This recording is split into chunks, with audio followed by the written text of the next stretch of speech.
stop, como dirían los de Fórmula 1. Vamos a hablar de científicas, de mujeres científicas en la vida. Concretamente vamos con el volumen 3 de mi científica favorita.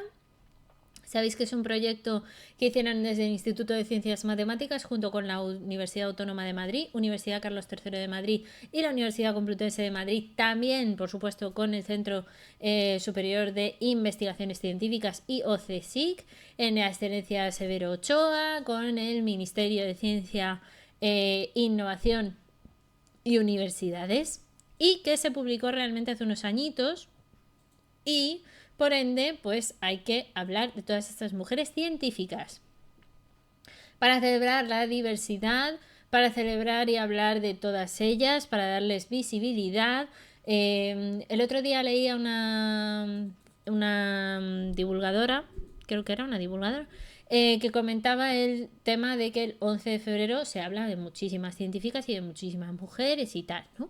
Pero que era como que se concentraba todo en un día y tal, y es verdad que esto ocurre un poco con los días mundiales.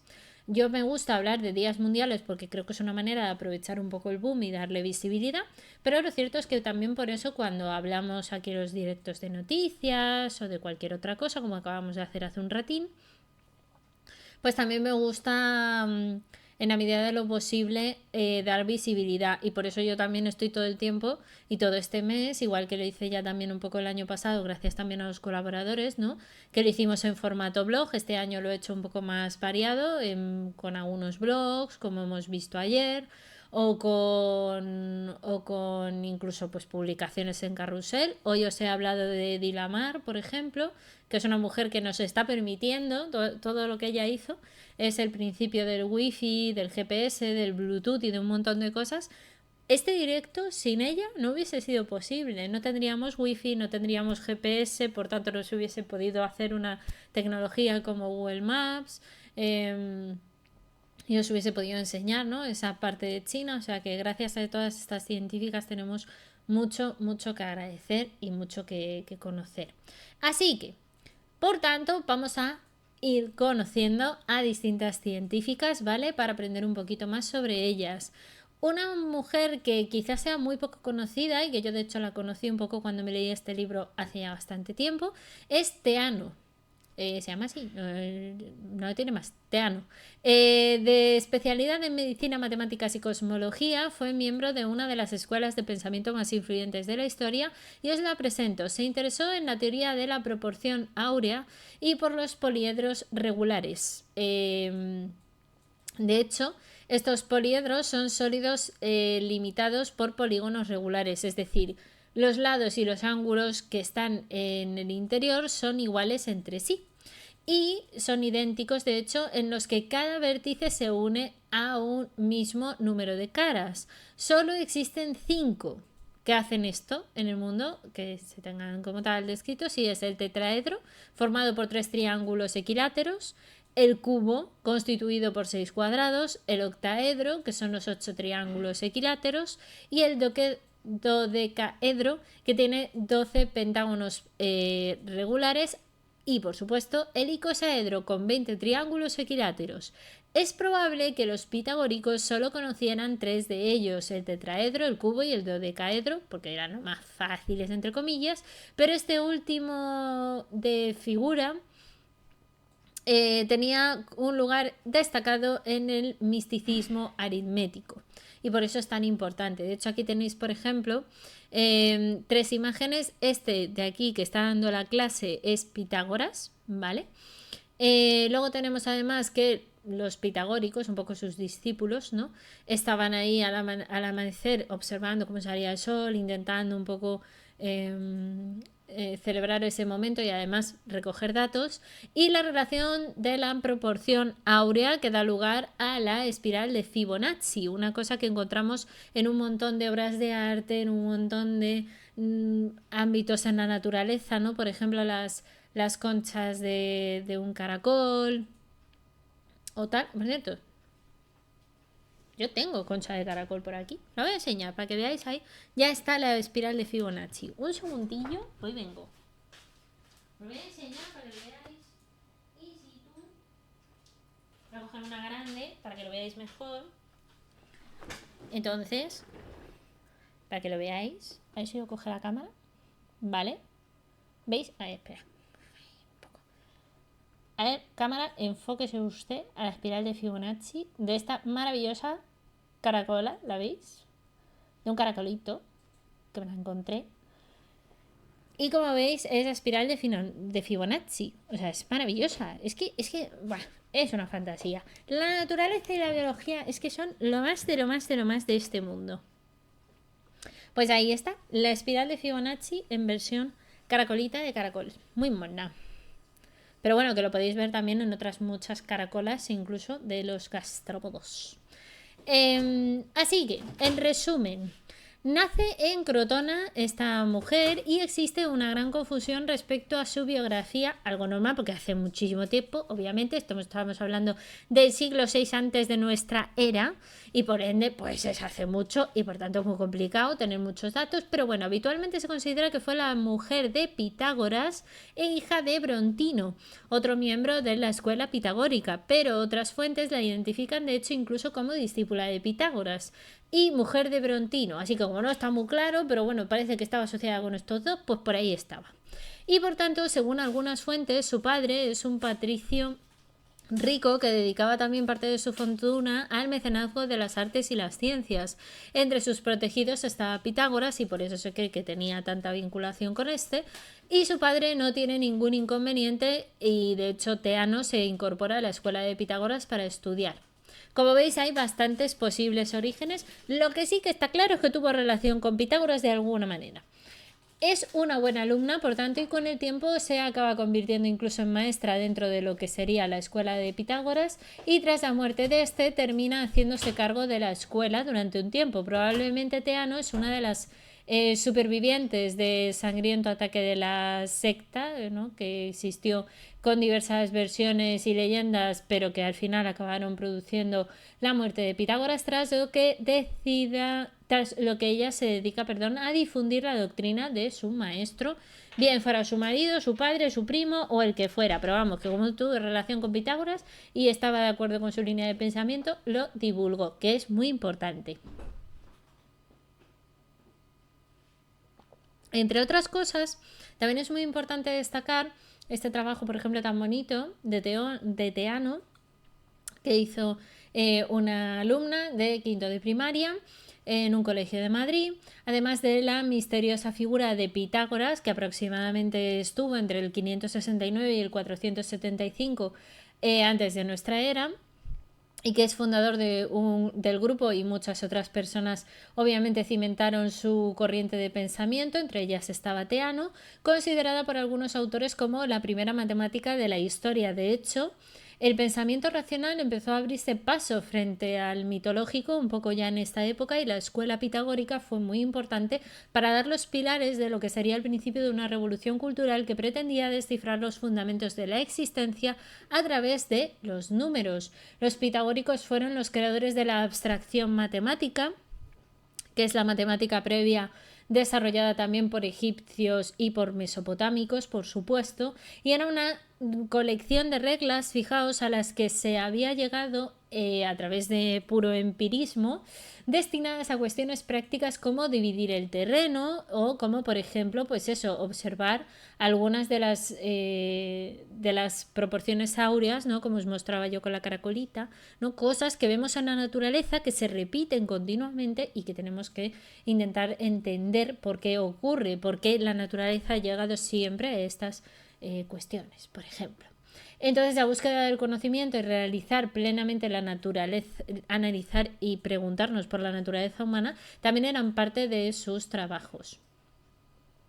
Mary Somerville, si yo no recuerdo mal, juraría que Somerville, si no está en el blog, sé que yo de Mary Somerville os he hablado, y si no la tenéis aquí en el blog, la tenéis seguro en redes sociales.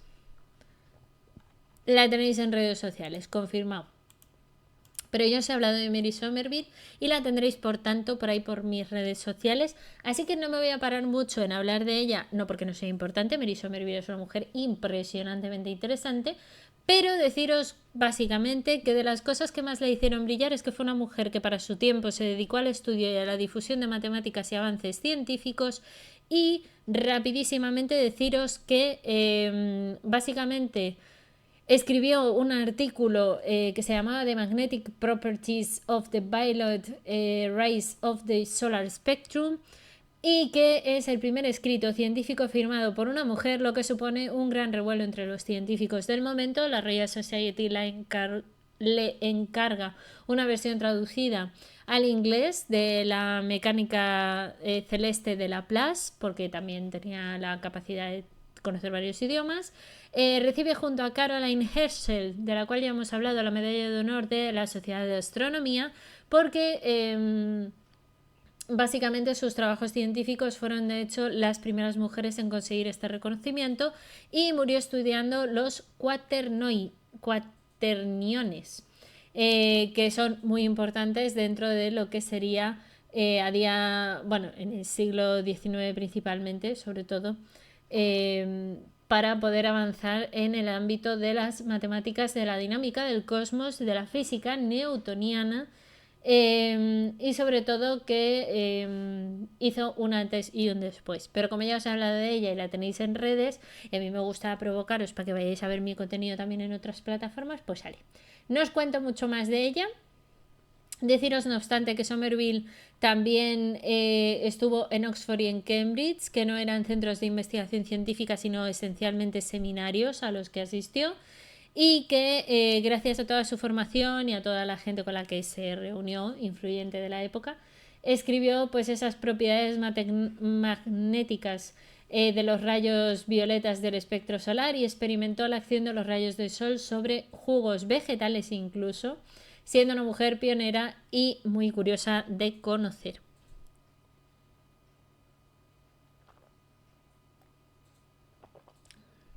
Vamos a hablar de una mujer muy interesante, que es Florence Nightingale, que se dedicó, fijaos qué curioso, a la enfermería y a la estadística. Fundadora de la enfermería más moderna y por su contribución sobre todo a la reforma de las condiciones sanitarias que había en hospitales de campaña, fue precursora de la representación visual de la información estadística. Esa cosa que a veces cuesta un poco estudiar cuando uno hace una carrera de ciencias, pero es muy importante. Nació en Florencia, en el seno de una familia acomodada, el 12 de mayo. De joven recibía una llamada divina, según ella, impulsada a dedicarse a la enfermería, y a pesar de la fuerte oposición que tuvo de su familia, logra formarse como enfermera de manera autodidacta. Asume el cargo de superintendente en el instituto para el cuidado de señoras enfermas o mujeres sin techo en Londres. El siguiente año, de hecho, forma el grupo de enfermeras voluntarias en la guerra de Crimea.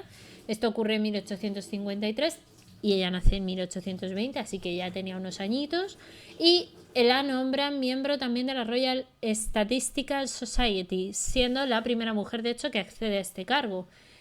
Inaugura la escuela de adiestramiento de enfermeras en el Hospital de St. Thomas en el 60, unos añitos más tarde, y la reina Victoria le otorga incluso la Real Cruz Roja. El rey Eduardo VII la concede la Orden del Mérito, que es la primera vez que se dispensa a una mujer, en 1883, y fallece mientras está dormida, o sea que tuvo una muerte bastante placentera o tranquila, en 1910.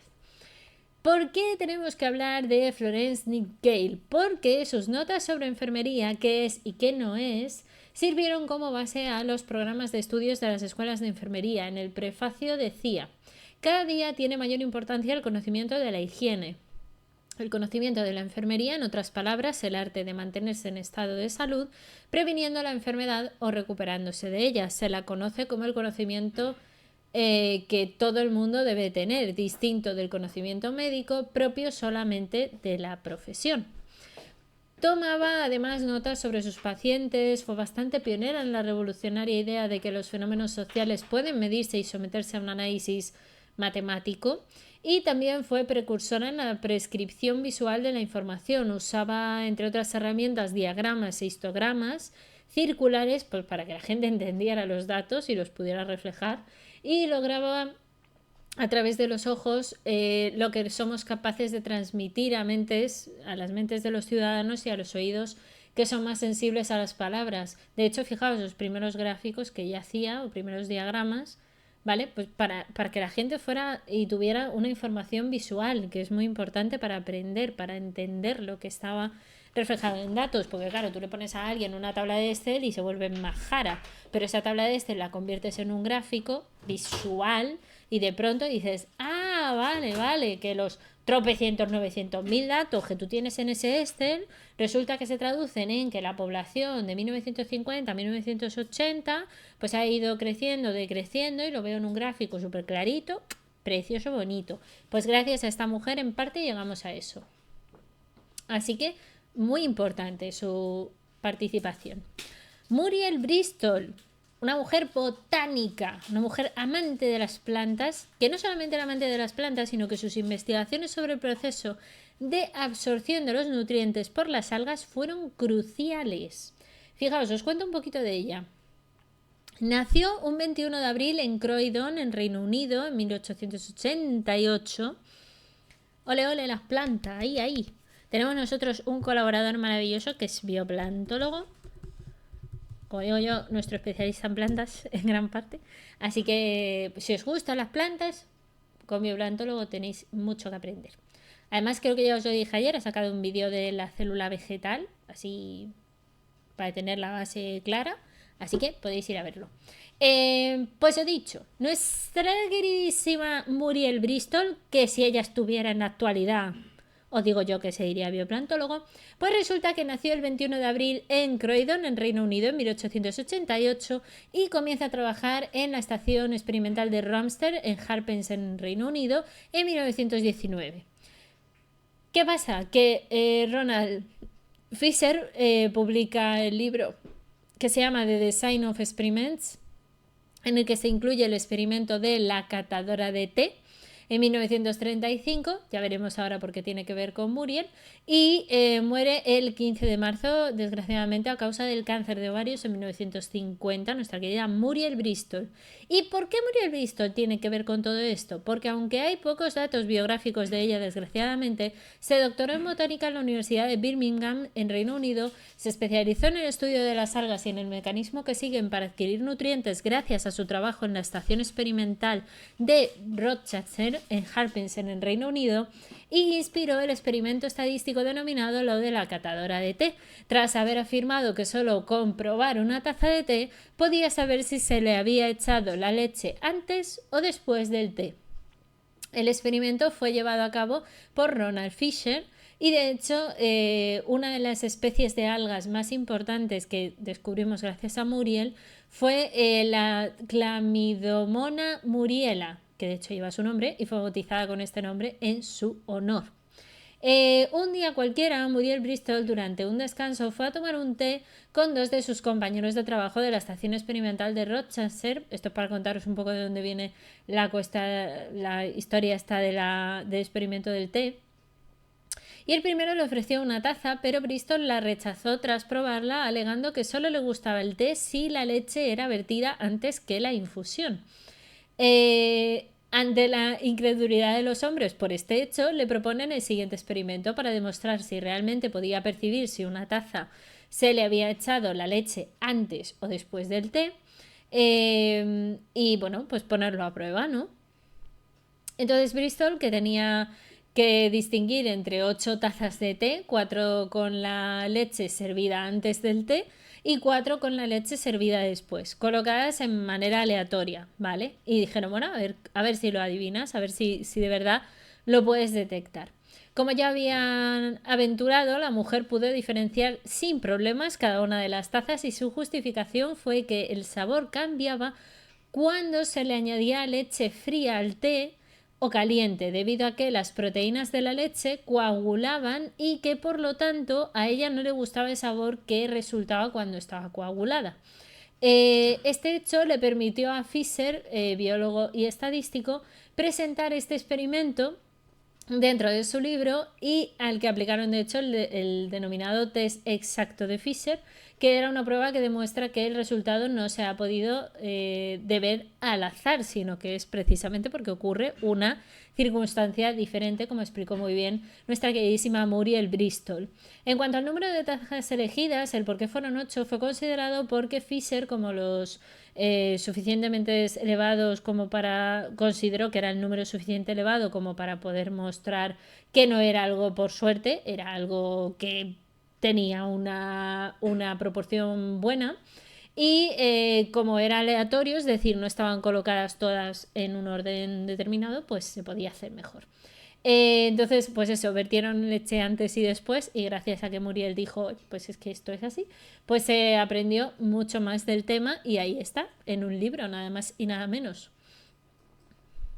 Tenemos que hablar de otra mujer, bueno, os vais a caer para atrás con ella porque venimos a hablar de pedagogía, de educarnos, como he dicho antes en el directo, qué importante es educarse y aprender cosas, mucho. Así que vamos a hablar de Ángela Ruiz Robles. Porque si hay algo que ahora todos con el Kindle, que si el libro electrónico, que si no sé qué, que si no sé cuántos, pues que sepáis que si no fuera por Ángela Ruiz Robles, no tendríais eso en vuestras manos. Vamos a hablar un poquito de su historia. Ángela nace el 28 de marzo en Villamanín, en León, en 1895 y obtiene una plaza de maestra en 1918. De hecho, idea el Atlas Científico Gramatical con el que enseña la geografía de España a partir de la gramática, la sintaxis, la morfología, la ortografía y la fonética de la lengua, y en él aparecen conceptos de gramática castellana y geografía española representados en un mapa y relacionándolos todos entre ellos en el año 1944. Desarrolla y patenta la idea de la enciclopedia mecánica, que es el primer prototipo que se realiza en 1962, aunque ella ya empezó a trabajarlo en 1949, y publica al fin el Atlas Científico Gramatical en 1958. Muere el 27 de octubre en Ferrol en 1975, pero vamos a ver por qué fue tan importante y por qué os he dicho yo que era el primer prototipo de un libro electrónico lo que esta señora hizo. Pues mirad, quería mejorar el método de aprendizaje y hacerlo más intuitivo y ameno para el alumnado, adaptándolo básicamente al progreso tecnológico que ya tenía disponible en la época, que incluían, entre otras cosas, pues el desarrollo de la electricidad y los plásticos. Inventó, por tanto, un libro electrónico que funcionaba de la siguiente manera. Las lecciones de cada asignatura estaban separadas en cada una de las hojas, que eran placas en realidad, y estas serán activas mediante unos pulsadores que se elevaban mecánicamente o por aire comprimido a través de esa pantalla transparente que podía ser aumentada. Se podía iluminar incluso o bien mediante un pulsador que encendía una bombillita, ¿no? Pues para que tuviera un poco más de fosforescencia, y al ser un aparato pensado para niños y para niñas, ella lo que quería era que no fuera muy grande, porque los niños no podrían ir con un cacharro así de grande, ¿no? Necesitarían una cosita pequeñita, ¿no? Portátil. Y por lo tanto su construcción se haría con algunos materiales ligeros como el plástico, papel o goma elástica. Otro de los inventos muy importantes que hizo Ruiz Robles desarrolló, por ejemplo, pensando también en el aprendizaje de los niños más pequeños, la enciclopedia mecánica. La patentó de hecho en 1949, pero empezó a trabajar en ella más adelante, con más profundidad, en 1952, y pensaba que las que hasta la fecha se habían encontrado y se habían publicado eran, pues lo dicho, muy voluminosas, unos tochacos enormes, eso el niño lo coge y se cae para el suelo. Entonces eran muy extensas, eran muy complejas en contenido y poco accesibles y atractivas para los niños. Entonces ella, como buena pedagoga, dijo, esto no puede ser. Así que ella veía imprescindible incluir partes en blanco donde poder realizar anotaciones, una cosa muy importante, porque cuando uno estudia, pues hacerte ahí un esquemita, una anotación, un tal, pues era muy importante, sobre todo porque los profes siempre te dicen algo extra, ¿no? Normalmente. Entonces, bueno, pues quería ampliar esa parte y también, sobre todo, disponer de elementos que se pudieran modificar según avanzaban los conocimientos o las situaciones culturales. Pues claro, pensar que ahora los libros se hacen relativamente más con más frecuencia, pero entonces no se hacía y por tanto poder añadir, oye, pues que sepas que esto hace 2 años pues ha cambiado. Vale, el año pasado se ha descubierto tal cosa, entonces esto ha cambiado. Entonces te pones una anotación al lado y ya lo sabes. Entonces también iría acompañada de un estuche, fijaos, ¿vale? Para que se transportara con comodidad esta enciclopedia mecánica. O sea, es que pensaba en todo, Ángela, muy inteligente. Entonces, a pesar de todo su esfuerzo, Ruiz Robles no pudo trasladar su modelo a las aulas porque, claro, era una costosa inversión necesaria y porque no le dieron apoyo o, qué gran sorpresa, a las instituciones educativas. ¿Por qué será? En fin, una de las muchas razones evidentemente es porque era mujer, por la época, ya sabemos, la gente, en fin, pero también un poco pues por eso, por el coste. Estamos hablando también de la época un poco de medianamente posguerra, entonces bueno, como que había cosas más prioritarias y en fin, cosillas. Pero bueno, lo que sí que es importante es que la falta de apoyo de estas autoridades educativas tan solo se consiguió de hecho construir un prototipo que lo consiguió hacer la pobre con bronce, con zinc y con madera. Y estos inventos de Ruiz Robles realmente son considerados precursores de nuestros actuales libros electrónicos, los famosos ebooks, pues realmente fueron ya pensados, fijaos, mucho antes, como, no sé, 50, 60 años antes, por una mujer nacida en León y que, bueno, pues lo dicho, mirad, aquí hay como un esquemita de cómo era el libro, cómo lo había ideado ella, que al final es un mecanismo súper sencillo, ¿no? Para la época, pero bueno, era la tecnología que ella tenía disponible en su momento y a mí me parece algo increíble por todas partes. Así que gracias, Ángela, por darnos los libros electrónicos y por intentar ayudar con ello que los alumnos vieran las cosas de una manera mucho más accesible, mucho más atractiva y que se acercara al final al conocimiento y demás. Por cierto, si os gusta el tema de pedagogía y todo esto, hay un artículo en el blog del método Montessori, de María Montessori, una mujer también pedagoga por excelencia y maravillosa, que yo creo que gracias a todas ellas pues hemos conseguido avanzar mucho más, así que os animo mucho a leerlo. Yo creo que sí que os hemos hablado de Cecilia Payne, y si no os he hablado en redes, yo creo que os hemos hablado en el blog. Por cierto, os voy a enseñar para que veáis cómo se escribe Montessori, por si queréis buscar el artículo, que además nos lo hizo nuestra queridísima Sonsoles Barrio, invitada. También hablamos de hecho un poquito en el día del puzzle, así que, y del rompecabezas. Y vamos a buscar, porque a mí me suena que os hemos hablado de Cecilia Payne. Yo creo que sí, Cecilia Payne a mí me suena mucho. Pues entonces os he hablado de ella en redes sociales, pero bueno, no obstante, la vamos a comentar aquí también un poquito. Porque Cecilia Payne es una mujer muy importante para la astronomía y sobre todo porque descubrió la composición de las estrellas y del universo. Sus estudios en botánica, física y química, aunque rápidamente se interesó también por la astronomía y es de hecho donde va a destacar y donde se doctora revolucionando todo esto, porque determinó las temperaturas estelares y concentraciones químicas de las estrellas gracias a una aproximación pionera. Llegó a la conclusión de que el helio y especialmente el hidrógeno eran los principales componentes presentes en las estrellas. A principios del siglo XX, la comunidad científica creía que la composición de las estrellas era más bien parecida a la de la Tierra, no para nada como la conocemos hoy, que es el hidrógeno y el helio. Así que este trabajo demostró que el hidrógeno era el compuesto principal que formaba no solo las estrellas, sino todo el universo, pero no todo el mundo estuvo de acuerdo con aquella conclusión y con este trabajo y con esta evidencia que presentó Cecilia. Por ejemplo, el astrónomo Henry Norris Russell se opuso radicalmente y no tienen que ver con Lando Norris, que está en la Fórmula 1, ni con George Russell, que también está en la Fórmula 1. No tienen nada que ver. Los nombres son coincidencia. O a lo mejor son primos y no lo saben, que también puede pasar. Pero bueno, en cualquier caso, lo he dicho, la pena es que a Cecilia no se la hizo tanto caso como debía en su momento. Luego, no obstante, la ciencia siempre le acaba dando la razón a quien la tiene. Y por supuesto, la tenía Cecilia Payne, así que aplausos para ella porque se lo merece.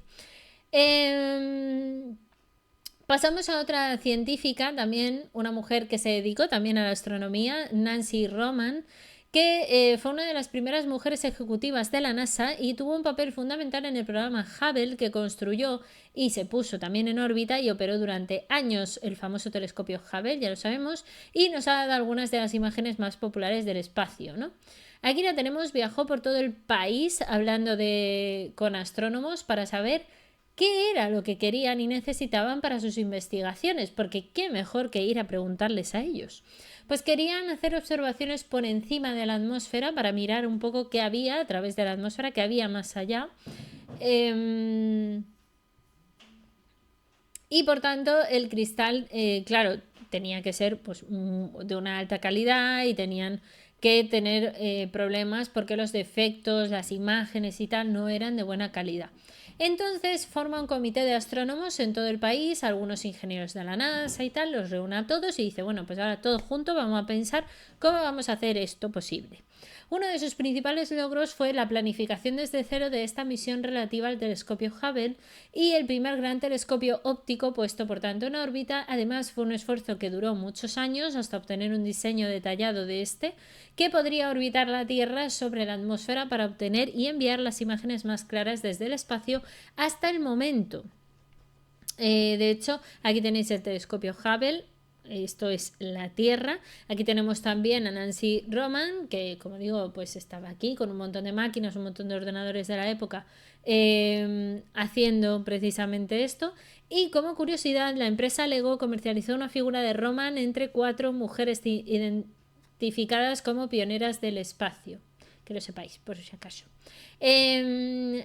Nacida en Nashville en 1925, fijaos que vive en las afueras de la ciudad en 1936, es cuando empieza toda esta recopilación de datos. Ya incluso se gradúa en astronomía en el 46, se doctora en 1949 y entra a formar parte de la NASA en el 59, 10 años más tarde, que es cuando realmente se pone en marcha todo este proyecto del Hubble. Llegamos a... estas muñecas se pusieron mucho de moda, me encanta, mi cookie. Tengo que volver a oír la música del hielo. Tengo que volver a ver esos bisones blancos, llenos de recuerdos. Qué bonito trabajo. Y para ello hablamos, con este bonito trabajo al lado, de Josefina Castelvi. Oceanografía es su ámbito, porque sí, Castelvi ha investigado en especial el comportamiento de las bacterias en ambientes extremos y bajo nada más y nada menos que la Antártida. Así que lo tiene complicado, era un sitio complicado. Volvió a la Antártida con 77 años, de hecho, para participar en el documental de los recuerdos del hielo de Albert Solé, en el que se relata su vuelta al continente en el 25 aniversario de la construcción de la primera base española en la zona en la que ella participó, y fue un homenaje a su trabajo y al de sus compañeros. Aquí tenéis algunas de las imágenes, ella por ejemplo mirando a un pingüinito aquí en el barco, los pingüinos a los que estuvieron observando y por supuesto una imagen de los cachos de hielo, los maravillosos icebergs que hay en la Antártida.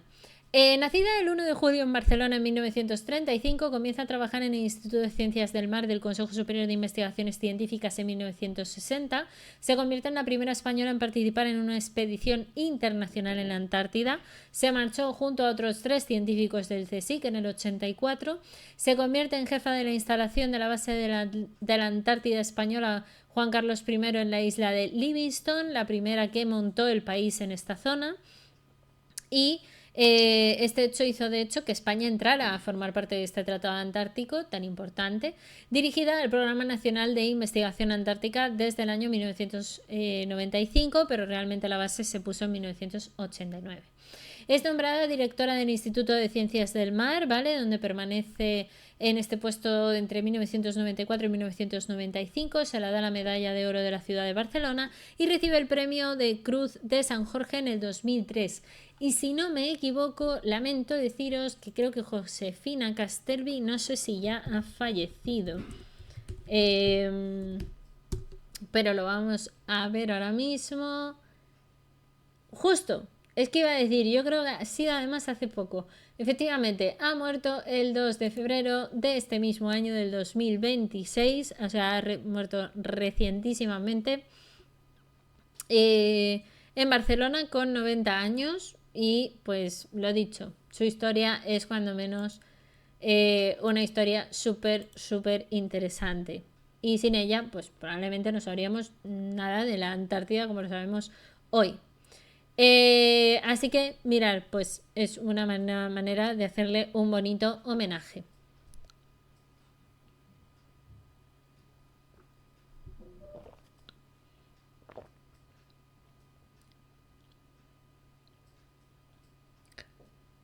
Si hablamos de mujeres impresionantes, que me he quedado pensando porque me sonaba que había visto la noticia, pero no me acordaba si era ella o no.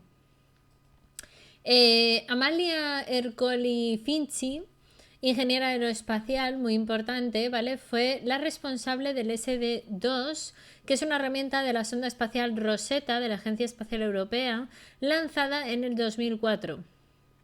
Esta sonda, que tenía la misión de orbitar alrededor del cometa 67P, el Churyumov-Gerasimenko, cuando llegara entre el 2014 y el 2015, el objetivo de ello era básicamente estudiar la superficie, la nube de polvo y gas que envuelve el núcleo del cometa, o llamado coma, y los gases expulsados de este cometa.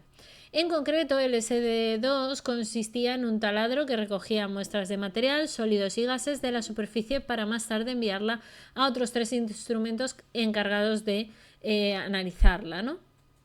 Aquí la tenemos trabajando en distintos ámbitos, dando charlas y demás. Aquí está el aparato y el asteroide que analizaron, ¿no? Y concretamente deciros que esta mujer era de origen italiano, nació el 20 de abril de 1937 en Galarate, en Italia. Se graduó en Ingeniería Aeroespacial en la Universidad Politécnica de Milán en el 61, siendo la primera mujer, por cierto, en hacerlo en Italia. Lanza la sonda espacial del Rosetta en el 2004, recibe la medalla incluso de Frank J. Malina a la astronáutica en 2012. Y la Unión Astronómica Internacional la nombra de hecho como tal con un asteroide en el 24.890 a Amalia Finci en su honor en el año 2018. Y yo diría que Amalia, me temo, no estoy segura, es que hay gente que ya por cuándo nació y teniendo en cuenta cuándo se publicó este libro, pues puede ser, pero no. Mirad, Amalia sigue perfectamente vivita y coleando. Con 88 años. Sigue por ahí haciendo divulgación y sigue haciendo muchas charlas, por lo visto. Perfecto, me alegro un montón. Así da gusto. Pues que siga así muchos años y con mucha salud. Margaret Hamilton. Margaret Hamilton, que no es prima de Lewis Hamilton, que está en la Fórmula 1. Trabajó en el SAGE, un proyecto del laboratorio Lincoln del MIT, ya sabéis que es el Massachusetts Institute of Technology de Estados Unidos, que nació como un proyecto de predicción del clima, pero rápidamente pasó a ser, como no, un proyecto militar. En aquel proyecto, Hamilton fue la encargada de desarrollar el software para el primer ordenador ANFSK-7 que buscaba aviones no amigos en el espacio aéreo norteamericano. Fue la encargada junto con su equipo de diseñar parte del software que hacía funcionar el módulo de mando y el módulo lunar del proyecto Apolo de la Luna.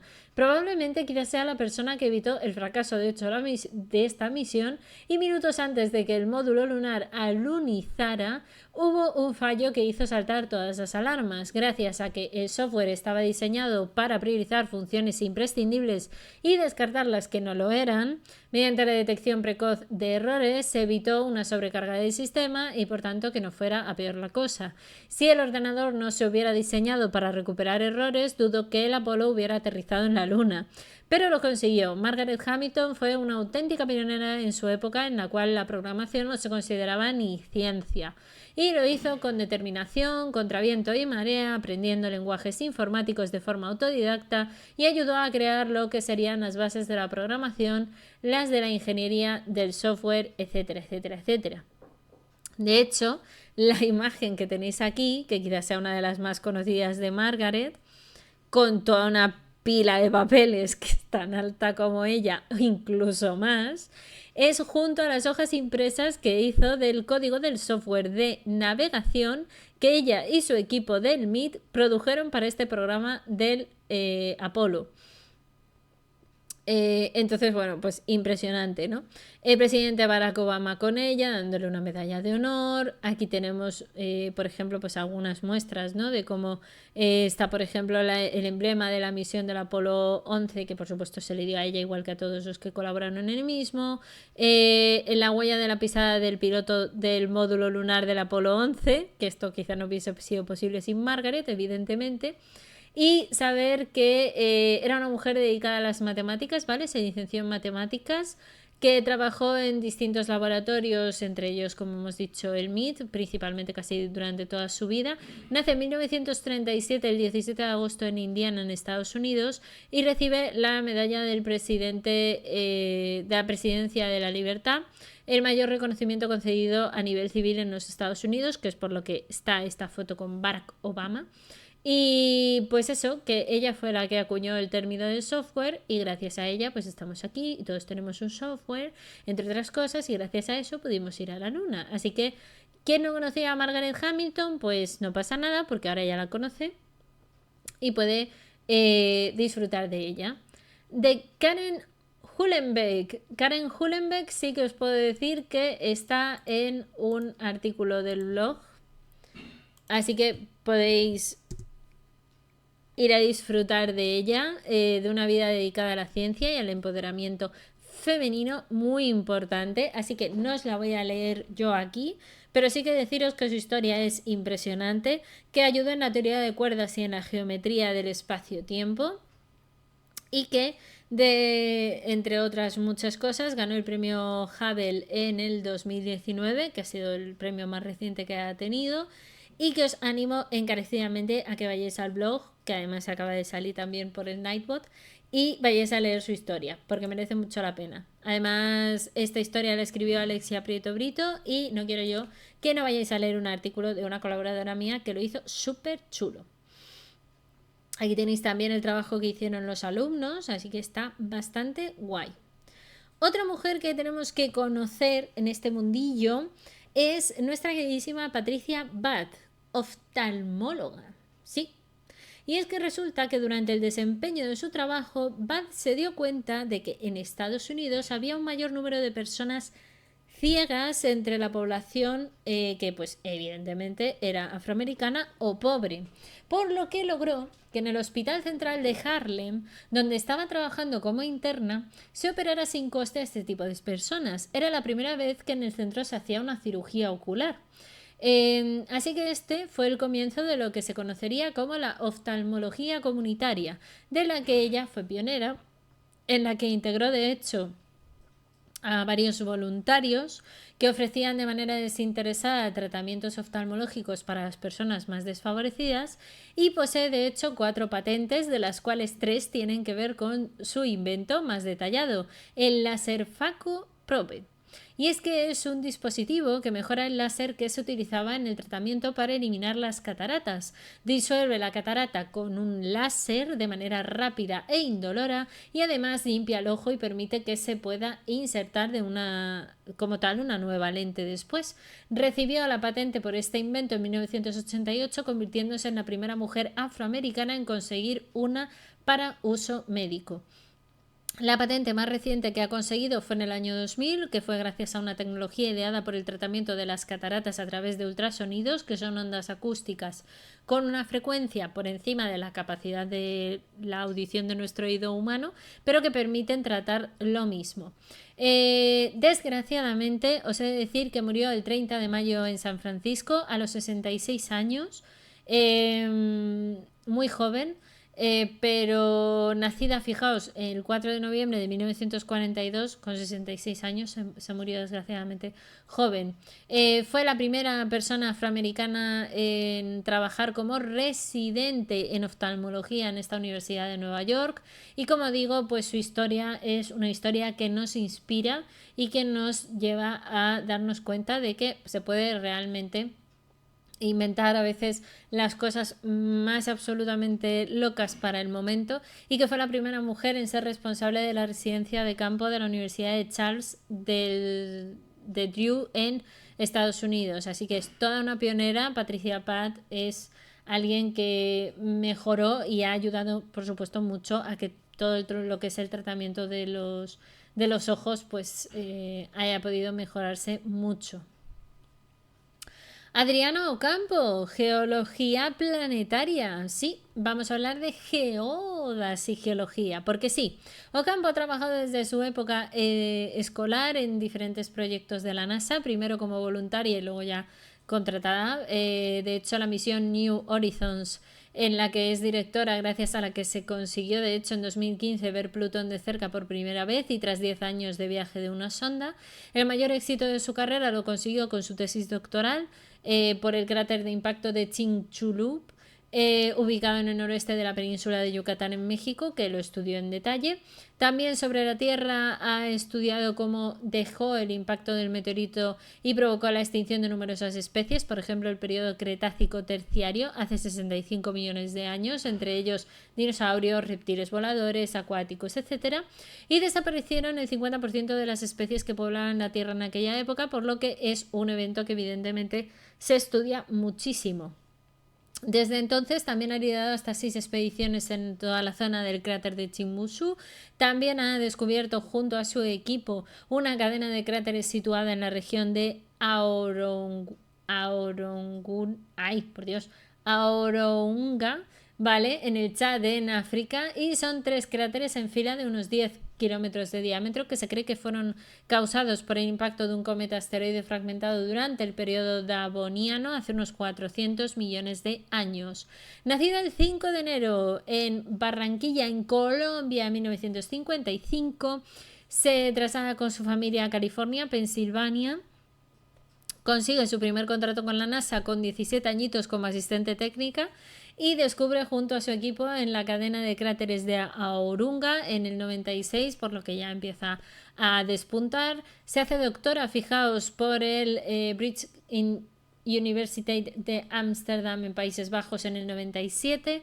Lanza la misión de New Horizons desde el Cabo Kennedy, que lleva hasta Plutón. Lo lanzan en 2006, pero ya sabéis que no llegó hasta 2015. Y sin ella pues no hubiésemos podido ver a Plutón, por ejemplo. Fijaos qué cosas.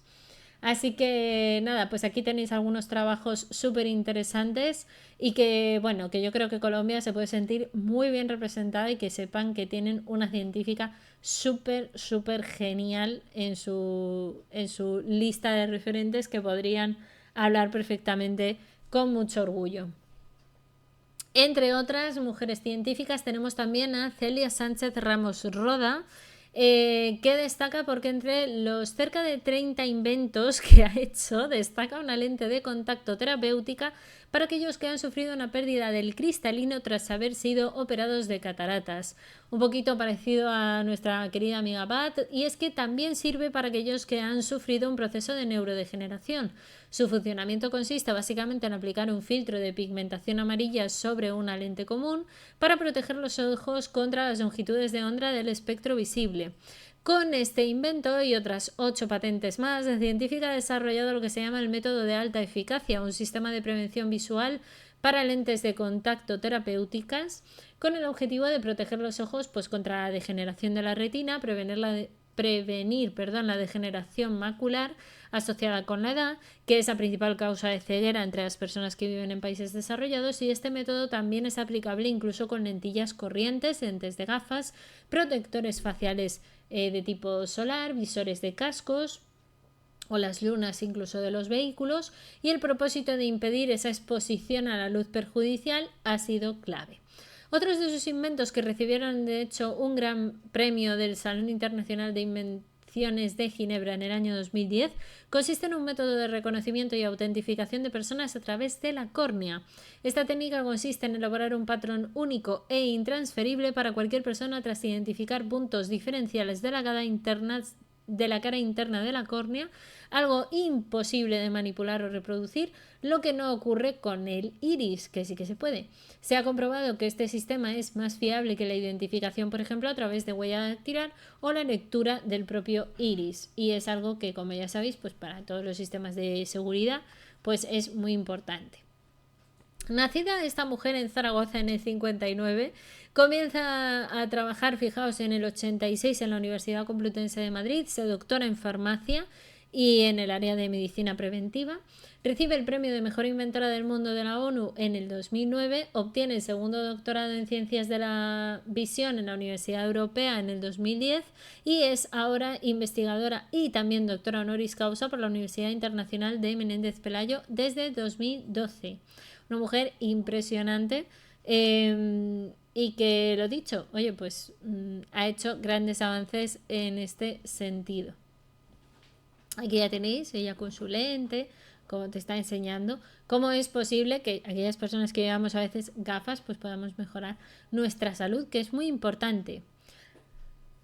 Nos vamos a hablar de una bioquímica y es que ella es Peggy Annett. Como comandante de la estación, nada más y nada menos que como astronauta de la NASA, supervisó las tareas de construcción del complejo y realizó varias actividades extravehiculares que se conocen comúnmente como paseos espaciales. Hasta el momento ha pasado casi 377 días en el espacio y ha llevado a cabo 6 caminatas espaciales con una duración combinada de 39 horas y 46 minutos. Peggy Annett ha pasado por todo tipo de situaciones en el espacio, incluida la que ha bautizado como el momento Apolo 13. Ocurrió durante la segunda de sus misiones en la Estación Espacial Internacional. La tripulación estaba reorientando, de hecho, los enormes paneles solares, cuando uno de ellos se rasgó. El problema no era sencillo de solucionar y las consecuencias podían ser potencialmente catastróficas si no lograban alegrarlo porque, claro, no tendrían energía suficiente para continuar con la misión. Con las piezas que había a bordo tuvieron que improvisar básicamente unos lazos a modo de gemelos para poder juntar unos con otros, a modo de las dos partes en que había quedado dividido este. Y por fortuna, según afirma ella misma, recordé que mi madre en la granja solía decir que no hay nada que un alambre del grosor adecuado y unos alicates no puedan reparar. Y pues mira, ahí está, solucionado. De hecho, nació en 1960 en Beaconsfield, en una aldea ganadera, como decíamos, en Iowa, en Estados Unidos. Fijaos que apenas tenía 15 habitantes, o sea, vivía en un pueblo muy chiquitito, una aldeíta. Ingresa en la Universidad de Rice en Houston, donde se doctora en bioquímica. 4 años más tarde se incorpora en la Johnson Space Center de la NASA. Como investigadora asociada en el 86, es seleccionada como candidata astronauta en el 96 y es elegida entre los 8.400 aspirantes que había en ese momento. Inicia su primer viaje en el espacio a bordo del Endeavour con la estación espacial en el 2002 y se convierte en la primera comandante mujer en la expedición 16 en el año 2007, una mujer completamente pionera. Así que, pues nada, gracias a Peggy Annett, pues ahí tenemos a una mujer también en espacio, representando una historia más o un papelito más de la historia muy importante, sin lugar a dudas. Tenemos que hablar de otra mujer que se llama Sandra Mirna Díaz, una mujer muy destacada en la parte de la ecología, porque ha estudiado el impacto que las crisis climáticas tienen en la parte vegetal de los ecosistemas, que a veces se nos olvida, pero yo os lo decía ayer y lo digo hoy y lo voy a decir siempre, las plantas son la base para todo lo demás, porque sin plantas no estamos nosotros aquí. Así que las plantas que también se extinguen, aunque a veces no lo parezca, son la base sobre la que los animales, incluidos los humanos, sobrevivimos y por eso, si ellas cambian o desaparecen, es muy importante para nosotros, porque también es una cuestión de tiempo, que si ellas no están, nosotros haremos caput. En concreto, Díaz ha desarrollado una metodología capaz de cuantificar los efectos y beneficios que tiene la biodiversidad de las plantas de un ecosistema y su aprovechamiento por parte del ser humano en distintos usos, combustibles, alimentación, materiales, etc. Y sobre todo que la eficacia para contrarrestar con ello el calentamiento global es muy importante porque evidentemente las plantas capturan el CO2 presente en la atmósfera para realizar la fotosíntesis. Se trata de una forma fiable de asignar, por tanto, un valor numérico a estos aspectos, de entender también de forma sistematizada y no a ojo, ¿vale? No a yo calculo qué tal. No, con datos verídicos. Y cómo así los cambios en el cubrimiento del suelo afectan a las propiedades del ecosistema y a modificar las funciones, así como la diversidad del mismo. También para ella, el estudio y la protección de los ecosistemas tiene una clara dimensión económica como herramienta para la lucha contra la desigualdad y la pobreza, porque dice que la pobreza no es una parte inevitable de la vida, algo que sea resultado de la fatalidad o de la falta de recursos para todos, porque, hola, no es así. La pobreza es el resultado de la desigualdad de un modelo económico, político y cultural por el cual unos pocos se benefician de modo inmediato y desproporcionado a costa de la privación, el sufrimiento y el fracaso crónico de gran parte de la gente. Por eso hay muy pocos ricos y muchos pobres, como se suele decir. En fin, que en uno de sus últimos trabajos participó en la investigación que alertaba del peligro de la extinción que sufren actualmente 1 millón de especies de animales y de vegetales, insisto también, y sobre todo que a pesar de la alarma, ella considera que no es tarde todavía para revertir la situación. Estamos en un momento en el que si actuamos de forma decidida, pronta, a nivel profundo y tenemos posibilidad de salvar la trama de la vida sobre la Tierra, pues estamos perdiendo el tiempo, tenemos que hacerlo, ¿no? Bueno, pues nacida en Belleville, en Argentina, en 1961, se graduó en Biología en la Universidad Nacional de Córdoba y se doctoró en el Centro de Ecología y Recursos Naturales Renovables de la Universidad Nacional de esta misma Universidad de Córdoba. Es nombrada profesora de esta universidad en el 93 y recibe el premio Princesa de Asturias de la Investigación por sus aportaciones en la lucha contra el cambio climático junto a Joan Shorey en el 2019 y sigue trabajando y luchando por ello Sandra Mirna Díaz, una mujer que sin lugar a dudas creo que lleva mucha razón. Al final la evidencia es abrumadora, negar el cambio climático pues pasa directamente por intereses más bien económicos y políticos muy poderosos, pero la realidad es que si cuidamos muy bien de nuestro planeta Tierra y de nuestros ecosistemas, de verdad que podremos tener una vida muchísimo más larga, mejor y exitosa. Y con dinero, para aquellos que les preocupe el dinero. Dicho esto, pasamos a una cosa un poquito más pequeña que las plantas y los animales, porque nos vamos a la física de partículas. Ella es Fabiola Gianotti. Fabiola ha recibido doctorados honoris causa por la Universidad de Uppsala en Suecia, la École Polytechnique Fédérale de Lausana en Suiza, la McGill University de Montreal en Canadá y la Universidad de Oslo en Noruega. Ha publicado como autora y coautora más de 500 artículos en revistas científicas de alto prestigio y es miembro de varios comités internacionales, entre ellos el Scientific Council of the CNRS de Francia, el Physics Advisory Committee of the Fermilab Laboratory de Estados Unidos, el Council of the European Physical Society, el Scientific Council of the DESI Laboratory en Alemania, el Scientific Advisory Committee of NICEF en Holanda, y fue honrada con el premio Física Fundamental de la Fundación Milner, con el premio Enrico Fermi de la Sociedad Italiana de Física y la medalla de honor del Instituto Niels Bohr de Copenhague, en Dinamarca. También se la incluyó en la lista de las 100 mujeres más inspiradoras del diario The Guardian y quedó en quinto lugar como la persona del año en la revista Time. Así que sí. ¿Y todo por qué? Porque su piano, aunque es su posesión más preciada, lo cierto es que ella es la líder desde el 2009 y portavoz del proyecto Atlas, uno de los experimentos del colisionador que está precisamente y ahora es directora del CERN desde 2016.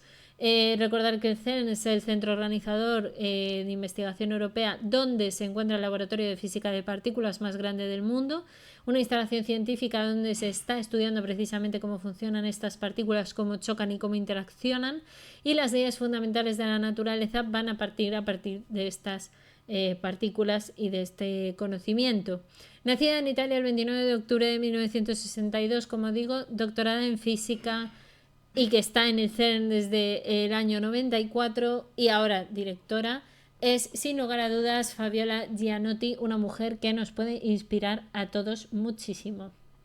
Aquí tenéis algunos de los trabajos que merecen mucho la pena para conocerla.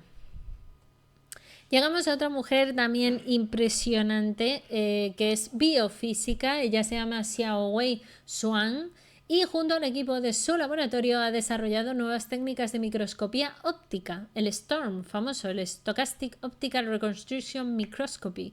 Se trata de un método de microscopía fluorescente de superresolución que ha permitido estudiar desde organismos formados por una sola célula a complejos tejidos cerebrales como nunca antes se había hecho. Gracias a ello han descubierto nuevas estructuras celulares como las membranas de los axones de las neuronas, por ejemplo. Aquí tenéis algunas de las imágenes que se han podido hacer con su microscopio, impresionantes. Y su padre y su madre, por cierto, fueron profesores de la Universidad de Ciencia y Tecnología en China, así que probablemente se venga una cuestión de familia. Pero nacida en Rugao, en Jiangsu, en China, el 21 de enero de 1972 se graduó en física en la Universidad de Ciencia y Tecnología de China. En el 96 obtuvo su plaza postdoctoral en la Universidad de Stanford en Estados Unidos un año después. Se incorpora a la Universidad de Harvard en 2001 y es nombrada catedrática por Harvard, donde dirige su propio laboratorio desde el 2006 y, como os digo, en 2019 de hecho ha obtenido incluso un premio en Ciencias Naturales y premio del Descubrimiento Científico a la Academia Nacional de Ciencias de Estados Unidos gracias a toda esta mejora que ha hecho de la microscopía óptica. Una mujer impresionante y, como digo, pues merece mucho la pena porque gracias a ella pues tenemos imágenes tan impresionantes, tan detalladas y tan buenas para poder avanzar en nuestro conocimiento de la ciencia y del mundo microscópico, que es muy complejo y muy importante de conocer. Quizás os suene Rebeca Atencia, porque yo juraría que os he mencionado a esta mujer. Diría yo que sí.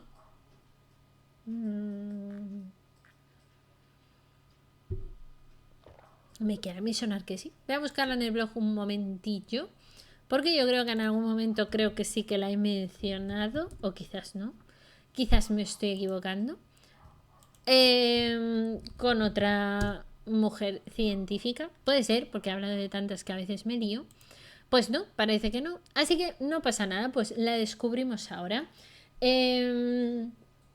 Rebeca Atencia es nada más y nada menos que veterinaria y primatóloga. Su trabajo en la recuperación de primates es especial. Concretamente se la considera la sucesora de la también primatóloga Jane Goodall. Jane Goodall ahí grande, que desgraciadamente nos abandonó en el 2025 a finales del año. Y los chimpancés son una especie en peligro de extinción. Esto ya lo sabemos muchos de nosotros. De hecho hay un artículo de chimpancés en el blog.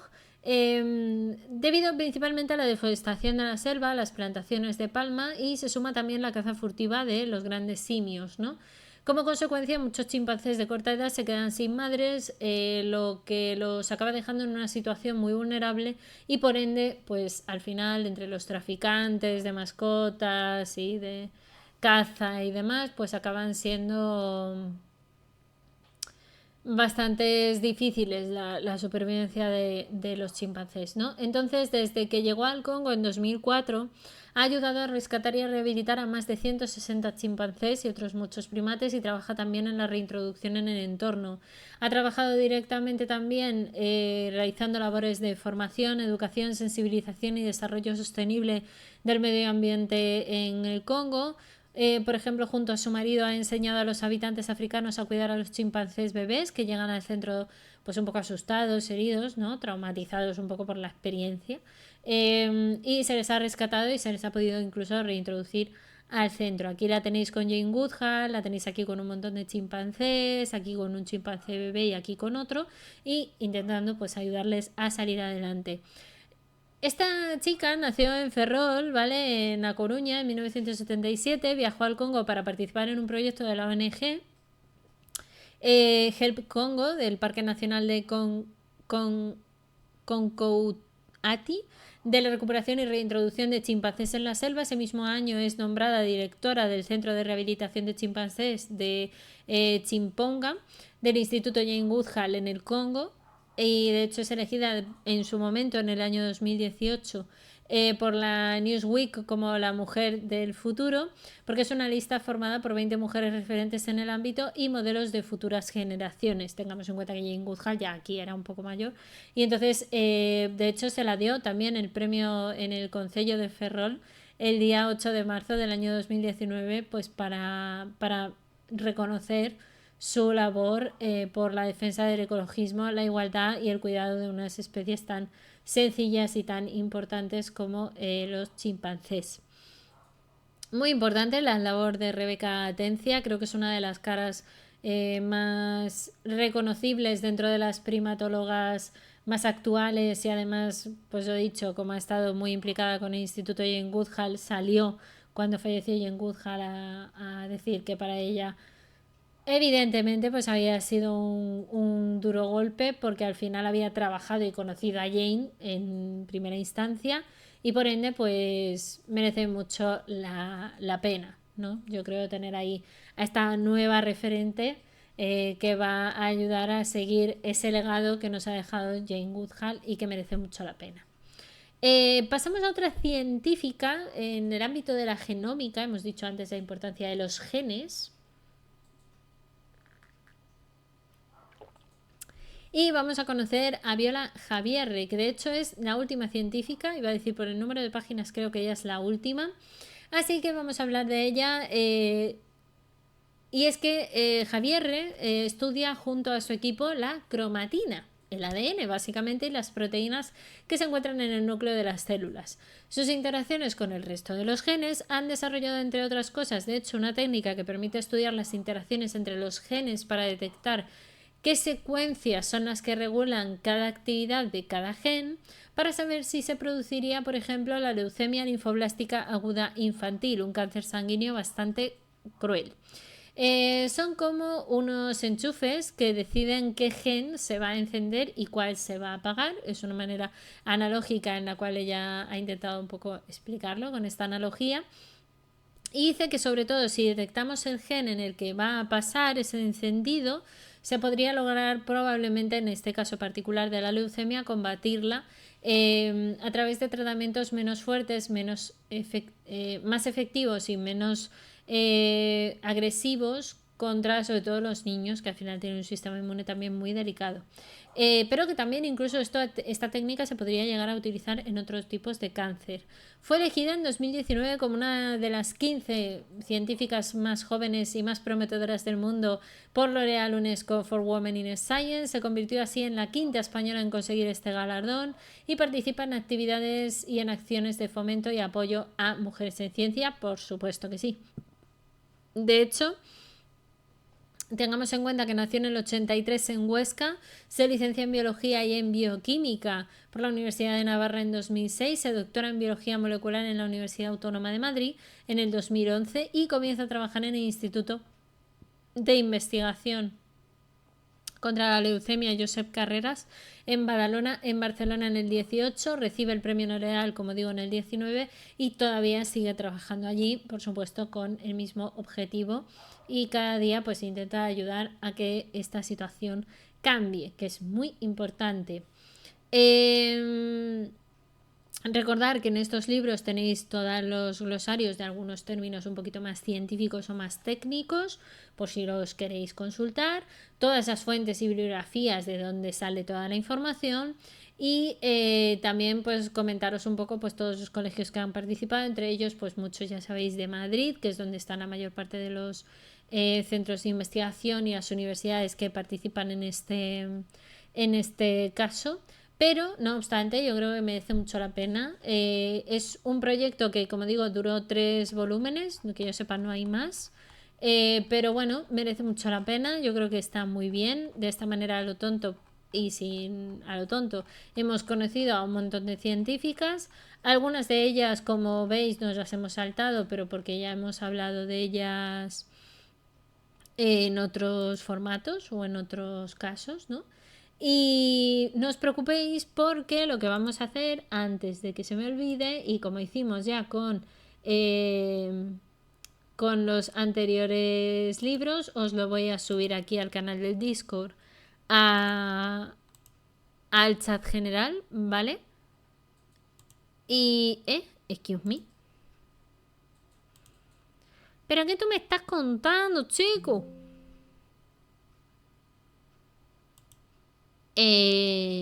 Bueno, pues no me deja. Me parto y me montó. Pues no me deja compartir eso porque según mi queridísimo amigo Discord, si no tengo nitro, es que la ciudad es muy grande, mire usted. Pues bueno, si lo queréis, si no me lo pedís y os lo mando por email. Y ya está, que todos los problemas sean estos. Pero bueno, mi científica favorita en cualquier caso, volumen 3, queda con esto leído. Ya, es que, a ver, aquí ya hemos hablado ayer cuando hablamos de X, que todo aquí es pay to win. Y entonces aquí, si no pagas, no tienes determinadas ventajas. En Nitro, en Discord, en todos lados. En todos lados. Esto ya es muy aburrido. O sea, cualquier día, solo porque yo abra un streaming, también me dirán, pues tiene usted que pagar 2 euros para abrir streaming. Pues cualquier día pasa, porque todos pagando, todos pagando, todos pagando. Qué pena, con la de cosas gratis que son divertidas, como salir a la calle, pasear, recibir amor de un perrete, esas cosas. Y no está valorado. Pero bueno, en cualquier caso, ya hemos cerrado por lo menos el haberos leído los libros, que me alegro porque los tenía ahí pendientes desde hacía bastante. Y el año pasado admito que aunque fue chulísimo el tema de mujeres científicas en el blog, no me dio la vida para leeros este formato. No obstante, tengo también por aquí otros libros de mujeres científicas que quizás en los próximos directos podamos leer alguno más y si no, pues lo leeremos en otro momento, no pasa nada, los tenemos ahí. Y ahora, después de 3 horas y media de directo y ayer hicimos como 4, a ver, gracias.